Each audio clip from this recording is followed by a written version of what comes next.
In the history of warfare, usually the heroes are the ones holding the rifles. They are the pilots in the skies or the generals in the bunkers. We measure victory by territory captured and enemies killed. But in 1942, in a small, muddy town in occupied Poland, a different kind of war was being fought. There were no tanks. There were no machine gun nests. The hero was a doctor. His weapon was a microscope, and his ammunition was a lie. This is the story of Eugene Lazowski, the man who created a fake plague, terrified the most powerful army on Earth, and saved 8,000 lives without firing a single shot. To understand the magnitude of this lie, we first have to understand the terror of the truth. It is 1939. The German war machine has rolled across Poland, crushing resistance in a matter of weeks. The sovereignty of the nation is gone, replaced by the swastika and the iron fist of the general government. For the Jewish population of Poland, the situation is not just dire, it is apocalyptic. Ghettos are being established. People are vanishing in the night. The trains are running east, and they aren't coming back. Enter Dr. Eugene Lazowski. He is young, barely out of medical school, a man of science, thrust into a world of slaughter. After a brief stint as a cadet in the army, he settles in the town of Rozwadów. He works with the Polish Red Cross. He is a good man in a bad time. His house backs up to the Jewish ghetto. From his window, he can see the misery. He sees the starvation. He sees the brutality. But like so many others, he feels powerless. If he hands a piece of bread to a Jewish child, he could be shot on the spot. If he hides a refugee, his entire family will be executed. But the Nazis had a fear, a deep, primal fear that eclipsed even their hatred of the resistance. They were terrified of disease, specifically typhus. Typhus is a bacterial disease spread by lice. In the trenches of World War I, it killed millions. It causes high fever, delirium, rashes, and death. To the clean-obsessed Nazi ideology, typhus was the ultimate filth. It was a chaotic killer that didn't respect rank or Aryan blood. German soldiers were petrified of it. If a town was declared a typhus zone, the Germans stayed away. They quarantined it. They didn't deport the workers to labor camps because they didn't want to infect the factories. They didn't send the residents to concentration camps because they didn't want to kill the guards. A typhus zone was an island of isolation. Eugene knew this. He knew that if Rozwadów had typhus, the deportations would stop. But he couldn't just wish for a plague. And he certainly couldn't infect his neighbors with real typhus. That would kill them just as surely as the Germans would. He needed a miracle, or rather, he needed a scientific anomaly. Eugene had a friend from medical school, Dr. Stanislaw Matulewicz.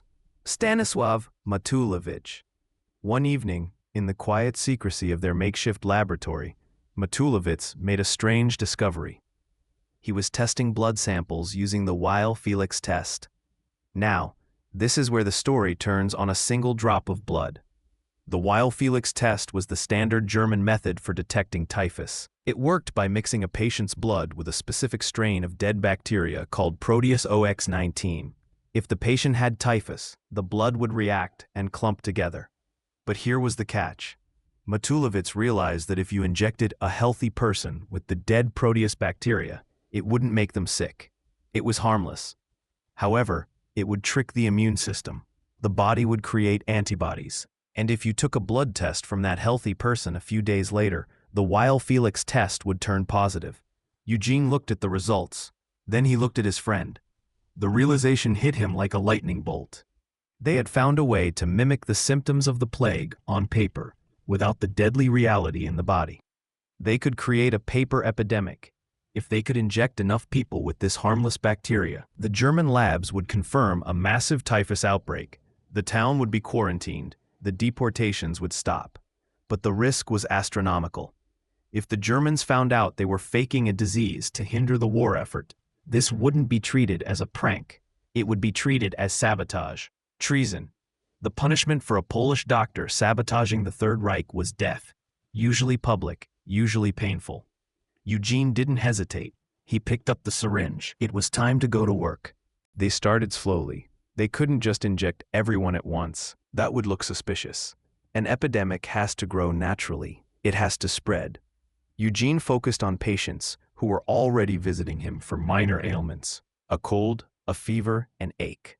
He would give them an injection for their immunity. It was actually the Proteus OX-19. He told them nothing. This is a crucial point. Eugene Lazowski did not tell his patients what he was doing. Why? Because people talk. If the town knew it was a fake epidemic, someone might slip up. They might look too happy. They might stop acting sick when the German patrols drove by. Or worse, a collaborator might sell them out for an extra ration card. To save the town, Eugene had to lie to the town. He sent the blood samples to the German-controlled regional laboratory. Then, he waited. 2 days later, the telegram came back. Positive. A red stamp. Typhus. Eugene sent another. Positive. And another. Soon. The reports were piling up on the desk of the German Health Authority. A map of the region began to fill with red pins. Roswitha and the surrounding villages were lighting up. The Germans were alarmed. They issued orders. Achtung, typhus zone. Signs went up around the villages. Do not enter.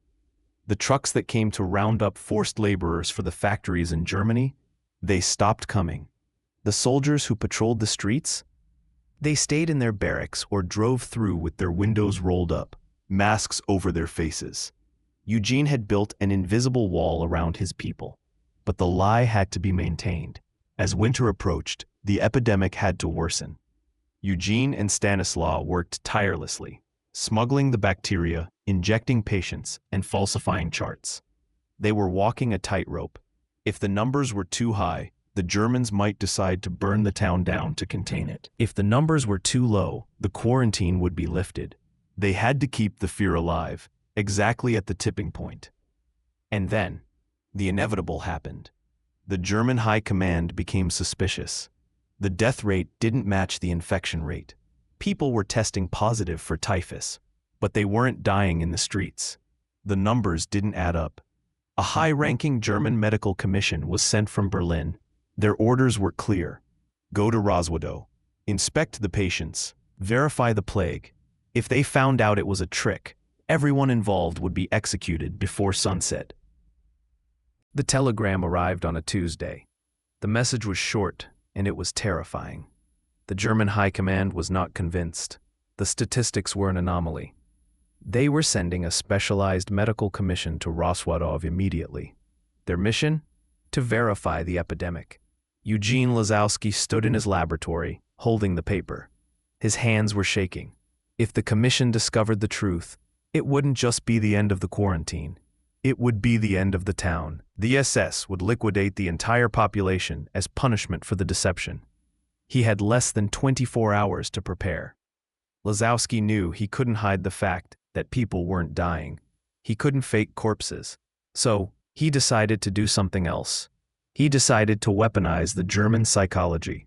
He knew two things about the senior German doctors. Number one, they were terrified of lice and dirt. Number two, they were older men who preferred a warm fire and a glass of schnapps to tramping through the mud in the freezing cold. Eugene hatched a plan that was equal parts medical theater and psychological warfare. He gathered the oldest, sickest-looking patients he could find, people suffering from pneumonia, malnutrition, or arthritis. These people looked like they were at death's door, even though they didn't have typhus.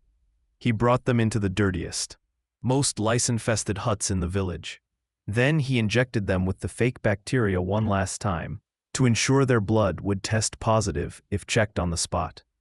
The day of the inspection arrived. A heavy gray Mercedes pulled up to Lazowski's clinic. Out stepped a senior German army doctor, a man with the rank of Oberst, colonel. He was flanked by two younger, eager lieutenants. Lazowski met them at the door. He didn't salute like a subordinate. He greeted them like a colleague. He was calm, professional. "Gentlemen," he said, "welcome to hell. Please, come inside before the lice get to you." He led them into his office. He had prepared a feast: roast meat, pickles, bread, and most importantly, bottles of high-quality vodka and Polish liqueur. The colonel was tired. It was cold outside, and Lazowski's office was warm. Lazowski poured the drinks.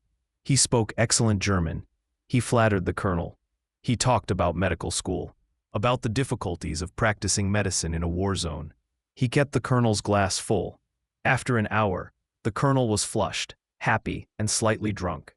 He had no desire to go out into the freezing Polish winter to look at dying peasants. But the inspection still had to happen. The colonel waved his hand at his two younger lieutenants. "You," he ordered, "go with the Polish doctor. Check the patients. Verify the samples. I will wait here." This was exactly what Lazowski had prayed for. Lazowski led the two young lieutenants out of the clinic. He didn't take them to the cleaner houses. He took them to the absolute worst hovels on the outskirts of the village. The mud was ankle deep. The smell was atrocious. Inside the huts, the actors were waiting. They lay groaning on dirty straw mattresses. The rooms were dark, filled with smoke from wood stoves and crawling with lice. Lazowski turned to the young Germans. "Be careful," he warned. "The lice here are aggressive. One bite and you'll have the fever within days." The young doctors were paralyzed by fear. They saw the filth. They saw the agony on the faces of the villagers. They didn't want to get close enough to take a pulse, let alone draw blood. They took one look, covered their mouths, and ran back to the car. When they returned to the clinic, they reported to the colonel. "It is true, sir. It is worse than the reports say. It is a pestilence." The colonel, warm and satisfied with his vodka, nodded. He signed the paper. "Das ist genug," he said. "That is enough." The quarantine was upheld. The cars drove away. Lazowski watched them leave. He leaned against the doorframe, his shirt soaked in sweat. He had just bluffed the Third Reich with a bottle of vodka and a room full of smoke. For the next 2 years, the epidemic continued. The red circle on the German maps protected not just Rosvaduv, but 12 surrounding villages. Inside this zone, life was different. It wasn't easy. There was still hunger. There was still fear. But there were no mass deportations. The trucks that carried people to the slave labor camps drove right past the town. But there is a part of this story often overlooked. Lazowski didn't just save Polish Catholics. Because the Germans refused to enter the town, Rosvaduv became a sanctuary for the Jewish people hiding in the area. Lazowski couldn't stop the liquidation of the official ghettos earlier in the war. But for those who had escaped and were hiding in attics and cellars, the fake epidemic was a shield. The Gestapo stopped raiding houses in the typhus zone. They were too afraid of catching the disease. This meant that Jewish families hiding with Polish neighbors were safe from random searches. Lazowski himself often treated Jewish patients in secret, smuggling medicine to them under the cover of night. He knew that if he saved a Jew, he risked the death penalty.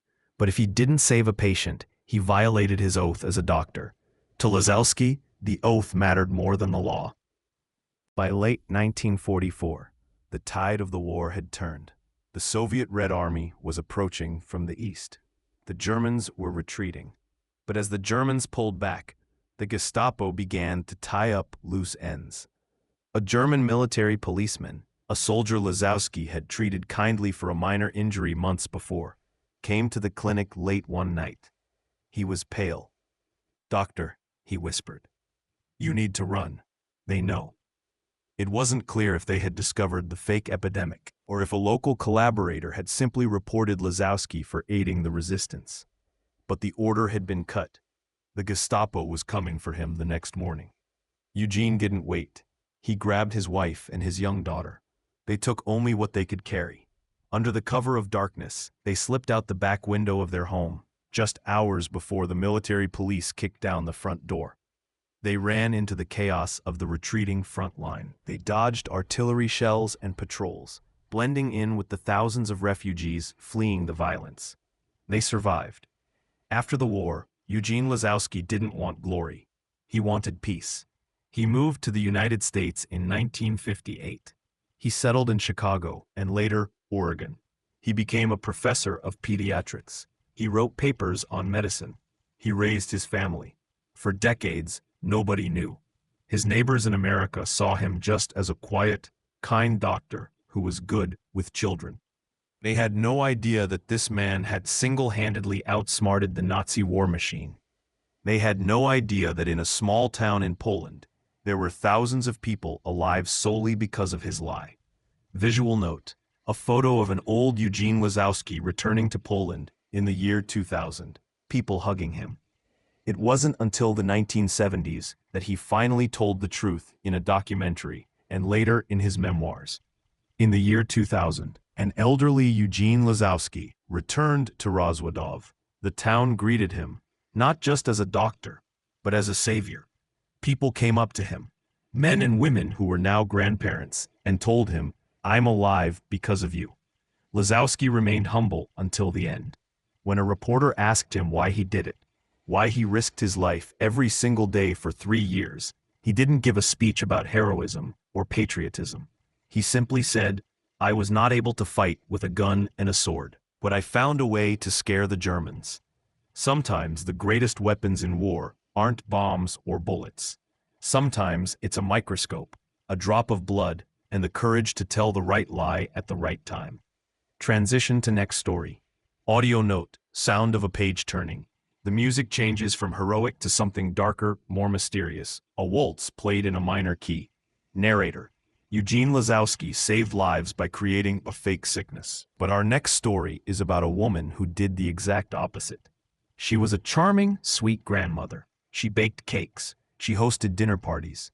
And while Dr. Lazowski used chemistry to save 8,000 people, this woman used chemistry to kill. They called her the Angel of Death of the kitchen. Let's travel to the foggy streets of 19th century Europe. There,